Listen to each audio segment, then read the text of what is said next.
Hi అండి. ఇప్పుడు మనం బ్రూ కాఫీ ఎలా చేయాలో చూద్దాం. ముందుగా స్టవ్ వెలిగించి టీ బౌల్ పెట్టి అందులో మీకు సరిపడ పాలు పోసుకోవాలి. ఎన్ని అంటే మీరు ఎంతమందికి అయితే బ్రూ కాఫీ పెట్టదలుచుకున్నారో అంతమందికి సరిపడు పాలు మాత్రం అందులో పోసుకోవాలి. నేను ఇక్కడ ఇద్దరికి మాత్రమే బ్రూ కాఫీ పెట్టాలి అనుకున్నాను కాబట్టి ఇద్దరికి మాత్రమే సరిపడా పాలు మాత్రం పోసాను. మీరు కావాల్సి అనుకుంటే నీళ్ళు యాడ్ చేసుకోవచ్చు, లేదు మేము చిక్కగా తాగుతాము అనుకుంటే ఈ వాటర్ యాడ్ చేసుకోవడం అవసరం లేదు. చిక్కగా తాగకపోతే కొన్ని వాటర్ యాడ్ చేసుకోవచ్చు. ఇప్పుడు మంటని కొంచెం మీడియం ఫ్లేమ్లో పెట్టి పాలు వేడేంత వరకు మరిగేంత వరకు ఉంచుకోవాలి. ఇలా మరిగేంత వరకు ఉంచుకొని ఒక పక్కన 2 గ్లాసులు తీసుకొని రెండిట్లలో 2 బ్రూ కాఫీ వేసి రెండిట్లలో ఒక దాంట్లో ఒక బ్రూ కాఫీ పొడి, ఇంకో దాంట్లో ఇంకో బ్రూ కాఫీ పొడి, ఒక్కొక్క ప్యాకెట్ ఒక్కొక్క దాంట్లో వేసి కొంచెం అంతా లాస్ట్కి ఉంచుకోండి, అవసరం ఉంటుంది. ఇలా చేస్తుండగా పక్కన పాలు అనేవి మరుగుతూ ఉంటాయి. ఇలా మరుగుతూ ఉన్నప్పుడు కొంచెం హై ఫ్లేమ్లో పెట్టి మీడియం ఫ్లేమ్లో పెట్టి మరగనించుకోవాలి. ఎంత మరిగితే అంత టేస్ట్ ఉంటుందండి పాలు.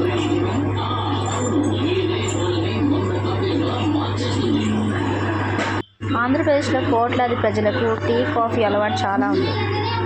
ఒక పూట కాఫీ తాగకపోయినా టీ తాగకపోయినా తలకాయ నొప్పి బాగా వస్తుంది. అలాంటప్పుడు ఇలాంటి కాఫీ పెట్టుకొని తాగితే తలకాయ నొప్పి చిటికలో మాయమైపోతుంది.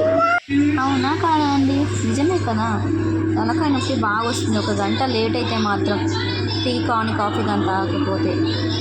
ఇలా మరుగు వచ్చినప్పుడు ఇలా మరుగుతూ ఉండగా మనకు కొంచెం సేపు మరగాలి. ఒక 5 నిమిషాలు మరిగినాక మీకు కావాల్సిన షుగర్, మీకు ఎంత కావాలంటే అంత షుగర్ అందులో యాడ్ చేసుకోవచ్చు. అంటే నేను ఇక్కడ ఓన్లీ 3 స్పూన్స్ మాత్రమే షుగర్ యాడ్ చేస్తున్నాను. చూడండి, 3 స్పూన్స్ మాత్రమే షుగర్ యాడ్ చేస్తున్నాను.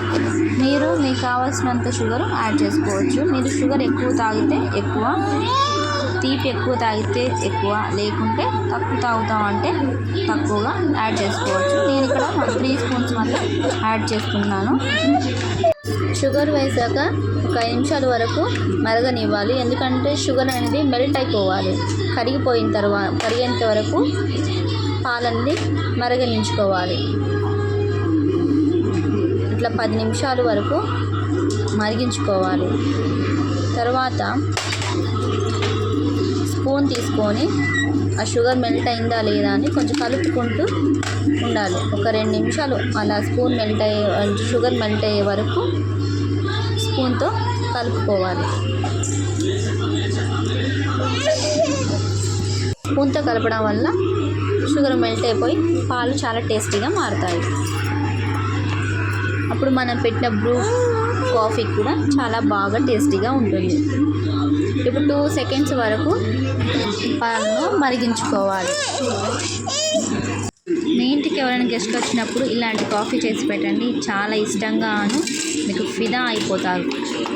ఇప్పుడు స్టవ్ ఆఫ్ చేసుకొని మనం ముందుగా తీసుకున్న 2 గ్లాసులలో ఈ పాలు పోసుకోవాలి. నేను ఇద్దరికి అని చెప్పాను కాబట్టి 2 గ్లాసులు తీసుకున్నాను. మీరు ఎంతమందికి అయితే కాఫీ చేయాలనుకున్నారో అన్ని గ్లాసులు పాలు పోసుకోవచ్చు.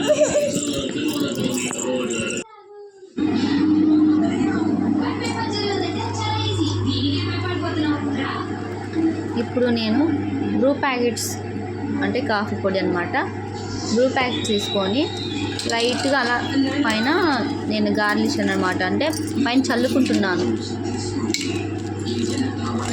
అలా కూడా టేస్ట్ చాలా బాగుంటుంది. అలా చల్లుకుంటున్నాను. మీకు ఇష్టమైతే అలా తాగొచ్చు, లేకపోతే స్పూన్తో కలుపుకోవచ్చు. నేను కలుపుకుంటున్నాను, ఇలా కలుపుకోవచ్చు. నిజంగా బాగుంటుందని, చాలా టేస్టీగా ఉంటుంది. ఒక్కసారి ట్రై చేయండి. మా ఛానల్ నచ్చితే సబ్స్క్రైబ్ చేసి లైక్ కొట్టండి. బాయ్.